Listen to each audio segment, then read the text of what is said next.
ये देश उन लोगों का है जो सुबह उठकर अपनी रोजी रोटी कमाने के लिए निकलते हैं, जो महीने के अंत में जोड़ घटाव करते हैं कि इस बार महीने में एक बार भी बाहर खाना खाने जाया जा सकता है या नहीं, क्योंकि बच्चे की फीस देनी होती है। जो अपनी थाली में रोटी का नंबर जो है वो कम कर देते हैं अगर महंगाई आ जाए, मगर मुंह से शिकायत नहीं करते।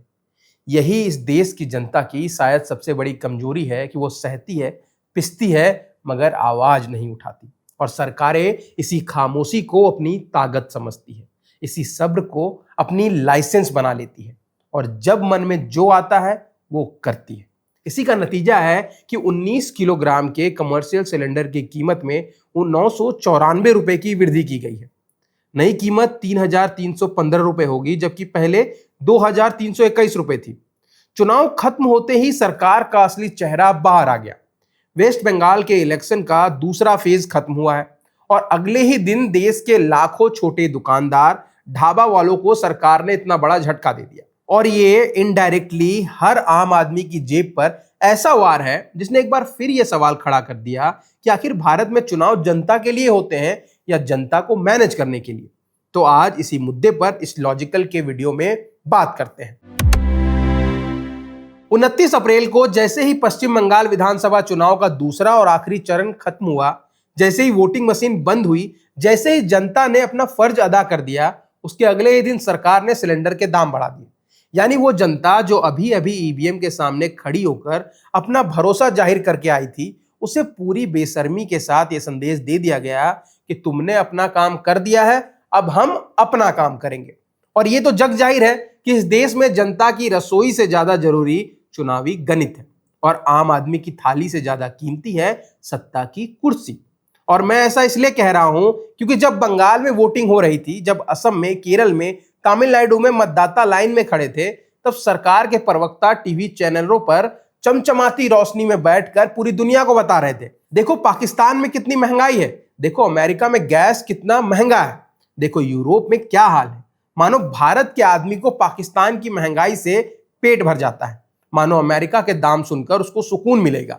पर यह भी सच है कि यह तुलना जानबूझकर की जाती है ताकि जनता असली सवाल ना पूछे, ताकि वो ये ना पूछे कि अगर 2 महीने पहले दाम बढ़ाने की जरूरत थी तो तब क्यों नहीं बढ़ाया गया, ताकि वो ये ना पूछे कि अगर वैश्विक दाम ही कारण है तो चुनाव के दौरान भी तो वैश्विक दाम थे, वही क्रूड था, वही डॉलर था, तो फिर 30 अप्रैल की रात को क्या जादू हो गया कि अचानक 1 मई की सुबह से सिलेंडर के दाम बढ़ाने की याद आ गई आपको। जवाब सीधा है और साफ है, जो आप और हम सब जानते हैं, बस कहने में डर लगता है। और आप समझिए कि इस देश में चुनाव एक मौसम है जब सरकारें अपनी असली नीतियां छिपा लेती है और मुफ्त का लालच दिखाती है, रेवड़ियां बांटती है, सब्सिडी देने का नाटक करती है, और जैसे ही वोटिंग की सिहाई सूखती है, वैसे ही महंगाई की आंधी आ जाती है, वैसे ही पेट्रोल की कीमत याद आने लगती है, वैसे ही गैस की लागत अचानक से बढ़ जाती है। और सबसे शर्मनाक बात यह है कि यह पहली बार नहीं हो रहा है, यह सिलसिला दशकों पुराना है। यह खेल हर सरकार ने खेला है, हर पार्टी ने यही किया, कांग्रेस ने भी यही किया था, बीजेपी भी यही कर रही है।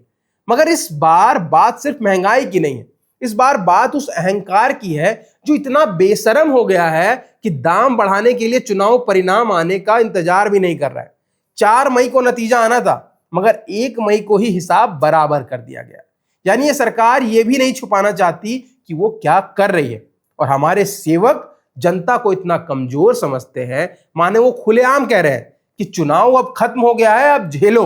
और सोचो उन करोड़ों परिवार के बारे में जो ढाबे चलाते हैं, जो छोटे होटलों में काम करते हैं, जो कैटरिंग का बिजनेस करते हैं, जो सड़क के किनारे चाय की दुकान लगाते हैं।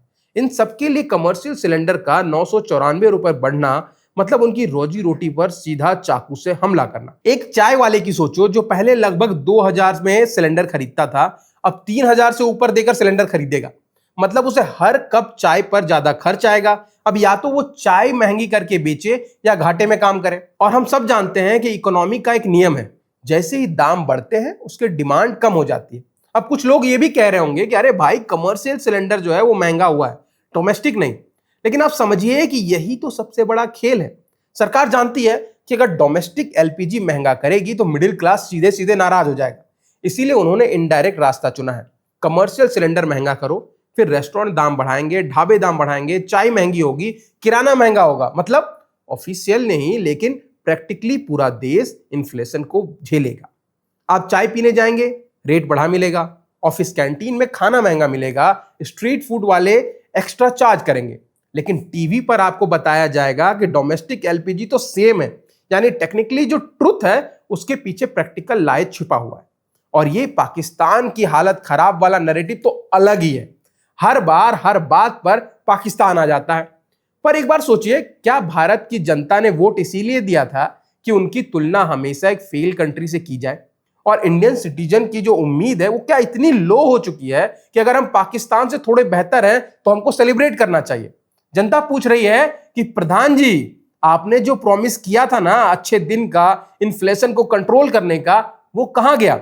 हर कुछ महीनों में कुछ ना कुछ नई कीमतें बढ़ी जाती है। कभी टोल टैक्स बढ़ जाता है, कभी इलेक्ट्रिसिटी का बिल बढ़ जाता है, कभी सिलेंडर महंगा हो जाता है, और फिर टीवी पर एक्सपर्ट बैठकर बताते हैं ये सब टेम्पररी है। पर ये टेम्पररी इन्फ्लेशन का जो मुद्दा है वो भारत में परमानेंट क्यों लग रहा है? हर बार बर्डन आम आदमी पर ही क्यों आता है?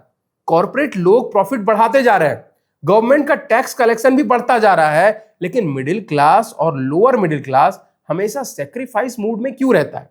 और ये सब क्यों? क्योंकि देश की पॉलिटिक्स अब इमोशनल इंजीनियरिंग पर चलती है।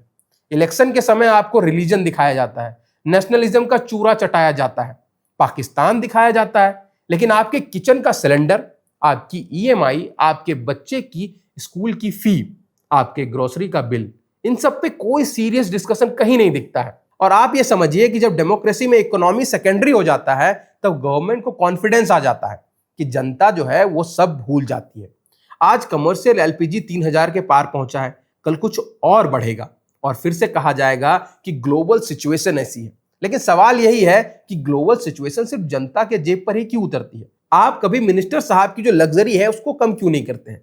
आप ये राजनीतिक प्रचार जो है उसको कम क्यों नहीं करते हैं? जन्मदिन से लेकर के योजना तक हर खबर अखबार में 10 पेजों पे छपती है, उसको कम करके भी तो पैसा बचाया जा सकता है। सेक्रीफाइस हमेशा वही आदमी करता रहेगा जो सुबह 7 बजे दुकान खोलता है, जो सड़क किनारे चाय बेचता है, जो छोटे रेस्टोरेंट में 12 घंटे तक खड़ा रहता है। उसके लिए हर 100 रुपए की बढ़ोतरी जो है वो सर्वाइवल का इशू बनती है। लेकिन दिल्ली के एयर कंडीशन प्रेस कॉन्फ्रेंस में बैठे लोग इसे मार्केट एडजस्टमेंट बोल देते हैं।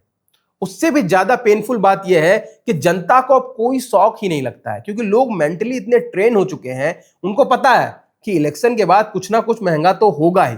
मतलब अब डेमोक्रेसी जो है वो फेस्टिवल कम और फाइनेंशियल डेंजर वाला पीरियड में ज्यादा लगने लगी है। अब आपकी इस विषय पर क्या राय है कमेंट सेक्शन में हमें जरूर बताइए, और अगर आपको ये वीडियो पसंद आया है तो उसको लाइक करें, सब्सक्राइब करें बजरबट्टू दुनिया को।